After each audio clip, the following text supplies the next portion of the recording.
welcome back. In this video I finally get around to fitting the front end to the XJ650. I took a bit of a chance with this front end, so it's from a XJ900. I hadn't seen anyone do this before and I wasn't sure if it was going to fit, but as it turns out it's quite easy. The XJ650 bearings have the same ID, so they just fit straight on, and so I bought a new set here.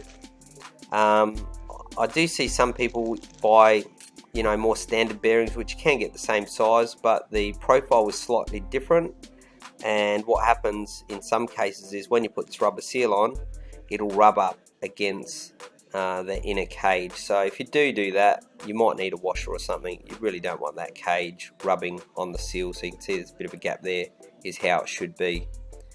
Now to get this to fit, I do need to make one little mod, and that is I need a spacer just to lift that bottom bearing up by about 5 mil. So just measuring it up, the bearing has an inner diameter of 30 mil.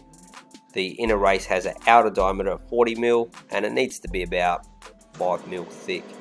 So I sort of just make a quick washer, given now I've got this lathe. I'm making it out of aluminium just because it's easy, won't rust, it's lightweight. So pretty simple job. This lathe works really good.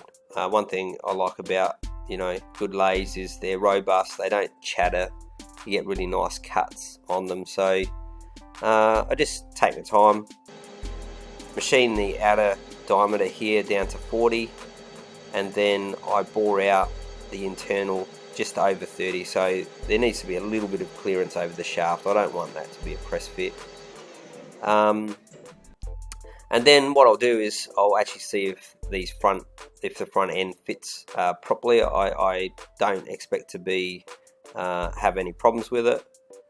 So just a bit of machining here. I've got a steady on this case because it's sticking out fair way from the chuck, and just parting it off, and there we go. There's the washers. That washer is basically all you need for this mod. I've cut or bored out a little bit of pipe, because when you knock these bearings on, you really don't want to damage the cage or the bearing. So just put my washer on, put the rubber seal on, and then put the bearing on, and that pipe I've made there just sits on top of the bearing. It ensures that when I hit it down, I'm only going to be hitting on the inner race. If you use a pin punch or something like that, it doesn't take much to damage that, and you really don't want to do that. So this makes it super easy. I've made the pipe long enough so it extends past the shaft, and it's just a couple knocks down, and something that would be difficult becomes super easy. So there we go, that's home. You know it's home when the seal doesn't move, and you can see there it's not fouling on that inner race of that bearing. So here, this is obviously from the XJ900, putting this in, and unbelievably it fits perfect. There are no other mods. The stopper on it doesn't hit on the frame of the bike.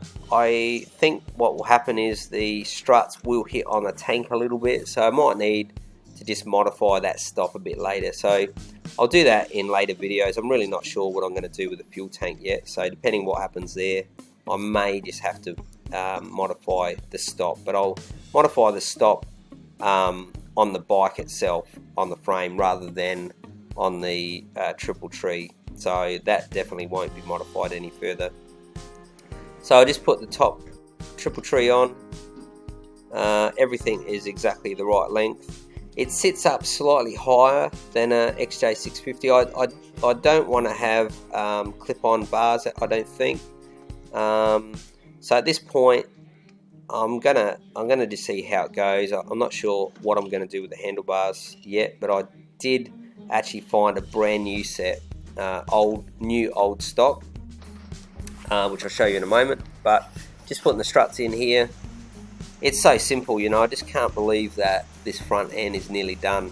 After working on the Mozuki for so long, everything just took ages. So it just feels like building a bike is just super quick.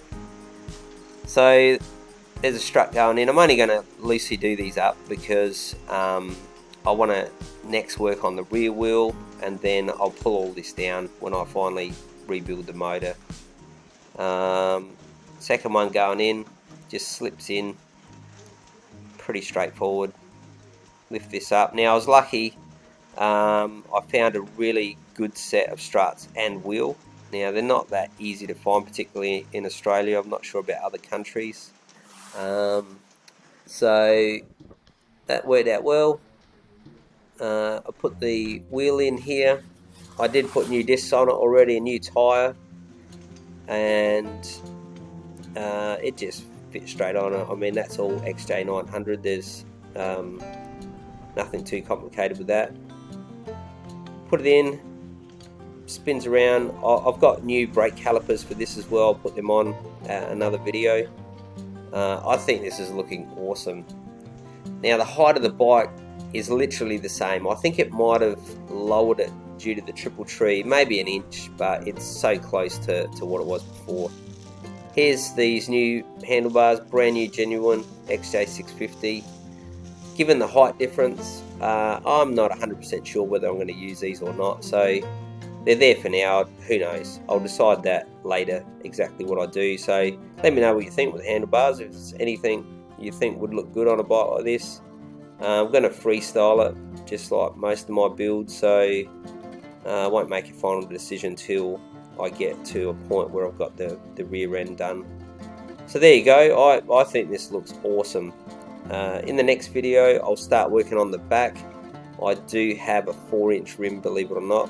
I'm not sure if it's going to fit, but time will tell. Stay tuned.